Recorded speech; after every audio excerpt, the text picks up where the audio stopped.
প্রিয় ছাত্রছাত্রীরা, আজকে আমি তোমাদেরকে এই ভিডিওর মাধ্যমে ক্লাস 7 এর ইতিহাস যে সমস্ত প্রশ্নগুলো দেওয়া আছে সেকেন্ড সামেটিভের জন্য, অর্থাৎ দ্বিতীয় পর্যায়ে মূল্যায়নের জন্য, পেজ নম্বর 269, স্কুল নম্বর 3, এই 3 নম্বর স্কুলের যে সমস্ত প্রশ্নগুলো আছে সেকেন্ড সামেটিভের জন্য রায়মার্টিন প্রশ্নবিচিত্রা 2025 সালের, এই প্রশ্নগুলো আমরা আলোচনা করবো আজকে এই ভিডিওর মাধ্যমে। তোমরা ভিডিওটা শুরু থেকে শেষ অবশ্যই দেখবে, আর চ্যানেলে যদি নতুন হয়ে থাকে অবশ্যই তোমরা চ্যানেলটাকে সাবস্ক্রাইব করে রাখবে পরবর্তী যে স্কুলগুলো আছে সেগুলোর প্রশ্ন উত্তর পাওয়ার জন্য। এবং এর আগে যে স্কুলগুলো ছিল সেই স্কুলগুলোর প্রশ্ন উত্তর আমরা আলোচনা করে দিয়েছি, তোমরা প্লে লিস্ট পেয়ে যাবে সেই স্কুলগুলোর প্রশ্ন উত্তর। অবশ্যই তোমরা সেখান দিয়ে সেই প্রশ্ন উত্তরগুলো দেখে নিও। আজকে আমরা আলোচনা করবো এই 3 নম্বর স্কুলের প্রশ্ন উত্তরগুলো। 3 নম্বর স্কুলের প্রশ্ন উত্তর দেখো এখানে যেগুলো আছে সেগুলো আলোচনা করবো। এর যে পিডিএফ সেটা তোমরা পরবর্তীতে আমাদের টেলিগ্রাম চ্যানেল থেকে তোমরা পেয়ে যাবে। ডেসক্রিপশনে আমাদের টেলিগ্রাম চ্যানেলের লিঙ্ক দেওয়া হয়েছে, সেখান থেকে তোমরা যুক্ত হতে পারো আমাদের টেলিগ্রাম চ্যানেলে।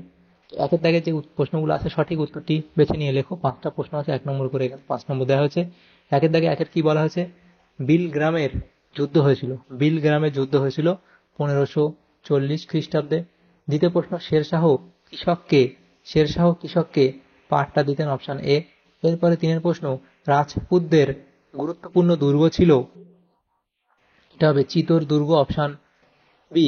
এরপরে যেটা বলা হয়েছে, মোগলরা নিজেদের তৈমুরীয় ভাবত। এরপরে বাদশাহ বা পাদশাহ শব্দটি হলো ফরাসি শব্দ বা ফরাসি, এটা অপশন বি। 2 এর দাগে যে প্রশ্নগুলো আছে 2 এক কথায় উত্তর দিতে বলা হয়েছে প্রত্যেকটা প্রশ্ন। তো প্রথম প্রশ্ন আছে কি 2 এর দাগের 1, 10টা প্রশ্ন আছে, 1 নম্বর করে 10 নম্বর দেওয়া হয়েছে। 2 এর দাগের 1 প্রশ্ন, ইবন বতুতা কোন দেশের আদিবাসী ছিলেন? ইবন বতুতা কোন দেশের আদিবাসী ছিলেন? লিখবে মরক্কো। ইবন বতুতা কোন দেশের আদিবাসী ছিলেন? সেটা হবে কি মরক্কো দেশের। এর পরের যে প্রশ্ন সেটা বলা হয়েছে সিজদা শব্দের অর্থ কি? তাহলে সিজদা শব্দের অর্থ কি সেটা লিখবে সাষ্টাঙ্গ প্রণাম, এটা প্রণাম। তাহলে সিজদা শব্দের অর্থ হলো সাষ্টাঙ্গ প্রণাম। এরপরে এর প্রশ্ন, পাইবাস বলতে কি বোঝায়? পাইবাস বলতে কি বোঝায় সেটা তোমরা লিখবে কি পাইবাস, সেটা লিখবে যে এর অর্থ হলো সুলতানের পদ যুগল চুম্বন করা। তাহলে সেখানে লিখছি যে পাইবাস বলতে কি বোঝায়, লিখবে পাইবাস। এর অর্থ তোমরা লিখবে সুলতানের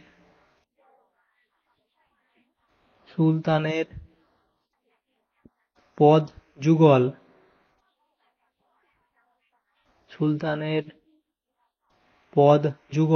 চুম্বন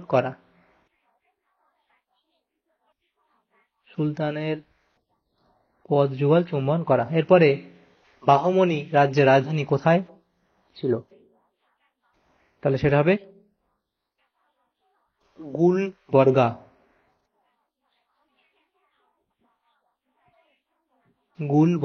এরপরে দিল্লির কোন সুলতানকে পাগলা রাজা বলা হতো? মোহাম্মদ বিন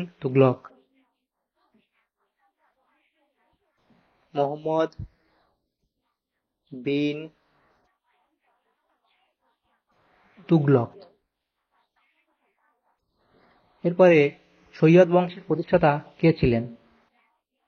তাহলে সৈয়দ বংশের প্রতিষ্ঠাতা কে ছিলেন? লিখবে খিজির খান।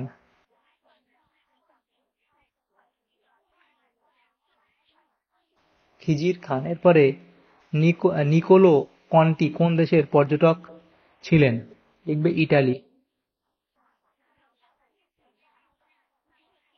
এরপরে আকবরনামা কার লেখা? লিখবে আবুল ফজল।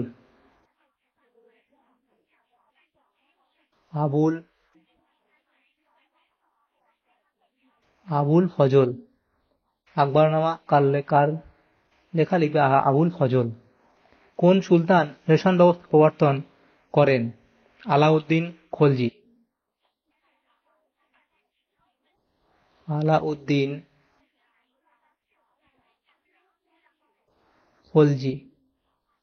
এরপরে মনসবদারি প্রথা কে প্রবর্তন করেন? লিখবে আকবর। তাহলে এগুলো হলো এই প্রশ্নগুলো। এরপরে 3 দাগে যে প্রশ্ন আছে দেখো, দুটি বা 3টি বাক্যে উত্তর দাও। উলাক কি? এগুলো 2 নম্বরের প্রশ্ন। তাহলে এরা লিখবে ঘোড়ার পিঠে চেপে চিঠিপত্র দ্রুত নিয়ে যাওয়ার ব্যবস্থাকে বলা হয় উলাক। এই ব্যবস্থায় প্রতি 4 মাইল অন্তর চিঠিপত্র স্থানান্তরিত হতে হতে দ্রুত এগিয়ে যেত। এরপরে দাগ ও হুলিয়া ব্যবস্থা কে কেন চালু করেছিল সেগুলো লিখবে। এরপরে প্রশ্ন 3 দাগে রাজিয়ার সিংহাসনে বসার পিছনে কাদের সমর্থন ছিল সেটা লিখবে। এরপরে দিল্লির কোন অঞ্চলকে চাঁদনি চক বলা হয় লিখবে কি। দিল্লির লালকেল্লা থেকে জাহানআরা বেগমের চক পর্যন্ত বাজার এলাকা চাঁদনি চক নামে পরিচিত। মুঘল সম্রাট শাহজাহানের কন্যা জাহানআরা বেগম বাজারের উত্তর দিকে একটি সরাইখানা বাগান ও দক্ষিণ দিকে একটি স্নানাগার তৈরি করেছিলেন। এরপরে 5 দাগে বলা আছে সুলতানি আমলে কোন কোন মুদ্রার প্রচলন ছিল সেটা লিখবে। এরপরে প্রশ্ন 4 দাগের প্রশ্নগুলো কি বলা আছে দেখো। টিকা লেখো তুরস্ক দণ্ড, এটা লিখবে। এরপরে ঘরগড়ার যুদ্ধ তার ফল, বাবরের জয়লাভ, মুঘল সাম্রাজ্যের বিস্তৃতি, এই পয়েন্টগুলো করবে। এরপরে টিকা লেখো বণিক সম্পর্কে লিখবে। তারপরে ইলতুৎমিশের সামনে প্রধান 3টি সমস্যা কি ছিল, তাহলে প্রধান 3টি সমস্যার সম্মুখীন হন। তার 3টি সমস্যা হলো কি বিদ্রোহ, মঙ্গল আক্রমণ এবং উত্তরাধিকার বিরোধ, এই পয়েন্টগুলো করবে। এরপরে 12 ভূঁইয়া কাদের বলা হতো এবং তারা কার বিরুদ্ধে বিদ্রোহ করেছিল। 12 ভূঁইয়া কাদের বলা হতো সেগুলো লিখলে এই অবধি। এবং এটা কি বাংলার এই হিন্দু ও আফগান রাজারা মুঘল বিরোধিতার জন্য ইতিহাস প্রসিদ্ধ। এরপরে প্রশ্ন তারা এই কাদের বিরোধিতা করলো লিখলে। 5 দাগে বলা আছে 8-10টি বাক্য উত্তর দাও। প্রথম প্রশ্ন পানিপথের প্রথম যুদ্ধ কত খ্রিস্টাব্দে ও কাদের মধ্যে হয়েছিল? এই যুদ্ধে বাবরের জয়লাভের কারণ কি? তাহলে বাবরের জয়লাভের কারণ পানিপথের প্রথম যুদ্ধ কবে হয়েছিল সেটা লিখলে।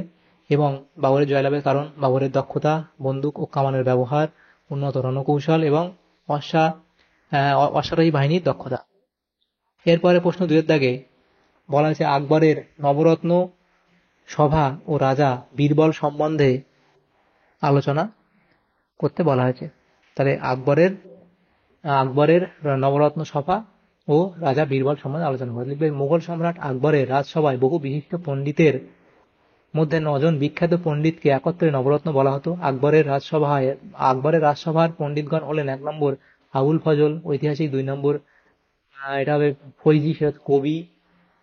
তাহলে এরপরে দেখা আছে তানসেন, সেটা হচ্ছে সঙ্গীতজ্ঞ, মোল্লা দো পিয়াজা, এটা উপদেষ্টা, ফকির আজিজ উদ্দিন উপদেষ্টা, মানসিংহ এটা হবে সেনাপতি, বীরবল হচ্ছে হাস্যরসিক, আব্দুল রহিম খান ই খানান সেটা হবে কবি।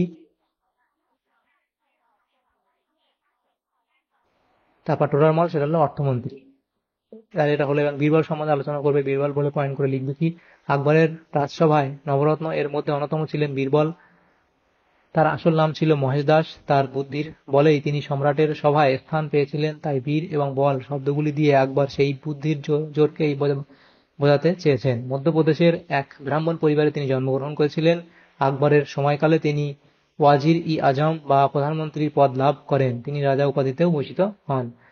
তাহলে দেখো আমাদের এখানে যে প্রশ্নগুলো ছিল ক্লাস 7-এর ইতিহাস যে প্রশ্নগুলো ছিল 3 নম্বর স্কুলের সমস্ত প্রশ্নের উত্তর আমরা আলোচনা করলাম আজকে এই ভিডিওর মাধ্যমে। তোমাদের যদি সামান্যতম উপকার এসে ভিডিওটা অবশ্যই লাইক করবে আর বেশি বেশি করে বন্ধুদের সাথে শেয়ার করবে, এবং পরবর্তী যে স্কুলগুলো আছে সেগুলোর প্রশ্ন উত্তর পাওয়ার জন্য অবশ্যই তোমরা আমাদের চ্যানেলটাকে সাবস্ক্রাইব করে রাখবে। Thanks for watching.